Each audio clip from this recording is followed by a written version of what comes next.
So you're looking to start locks? Best journey ever.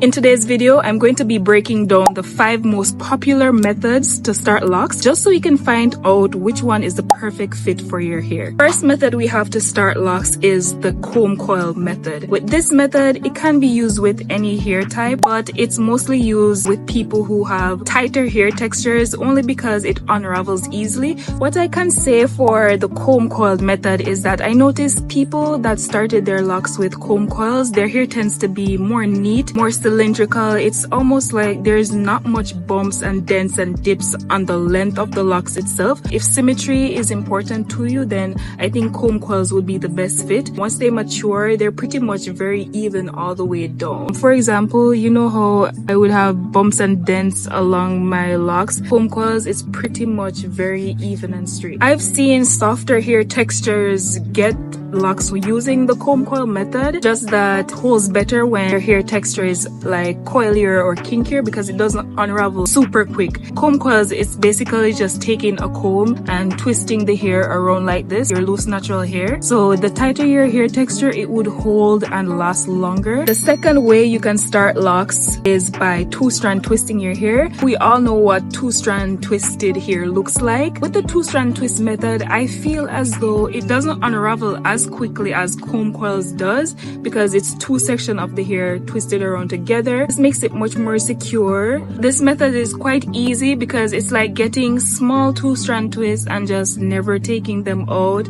Over time, you'll see where it starts to freeze, it starts to bud, and the hair begins to mature. So if you're looking to start your hair using the 2-strand twist method, it's still a great choice. The next way that you can start locks is by interlocking. Interlocking your hair is basically using an interlocking tool to weave the hair together, the loose natural hair, and essentially forming a lock that way. I'll try to put a clip of what the process looks like. With this method, it lasts longer. I think your hair begins to lock faster because the method itself basically causes the hair to lock up.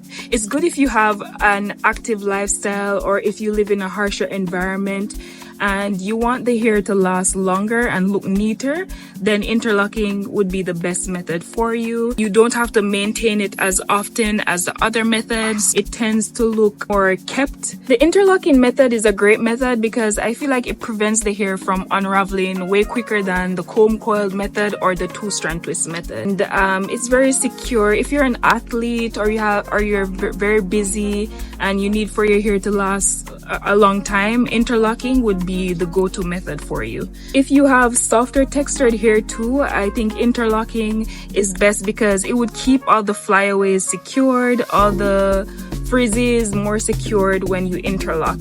With locks, you can't avoid frizz because we need frizz in order for you to have mature locks. Frizziness is actually, in my book, encouraged. Like, you shouldn't try to make your hair as neat as possible. However, the interlocking method offers more neatness than the 2-strand twist or the comb coils. The other way that we could start locks is by the freeform method. And this method, as the name suggests, is basically just letting your hair do its thing. Just do what it does.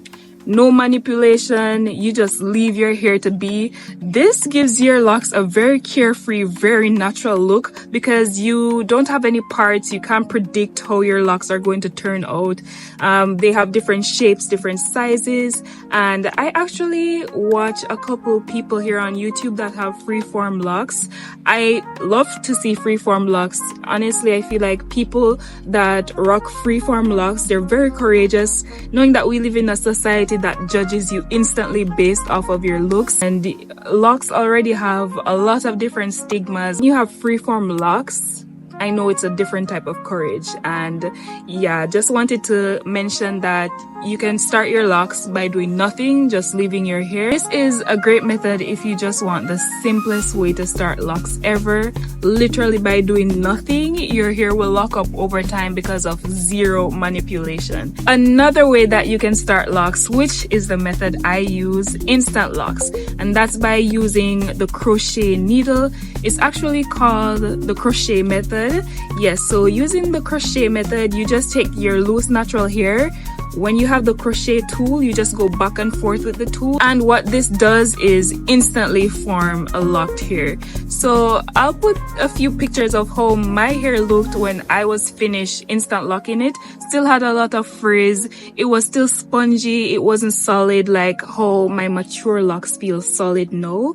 It still felt soft. So even though the name suggests that you instantly have locks, it still goes through a locking process because it's not as firm as mature locks. It's frizzy. Like, what I think the instant lock method does is speed up the lock process where you just be at a point with your hair. It would seem as though you've had locks for a few months. So getting instant locks would look like you had locks for about 6 months because it already starts to resemble locks. It's just not as mature. At the time that I got my locks installed, I really didn't want to wait a whole bunch of time. At that time, I didn't want to wait months. So I did the crochet method. My hair still had to go through, you know, the phases, the transitional phases, but I didn't start from scratch.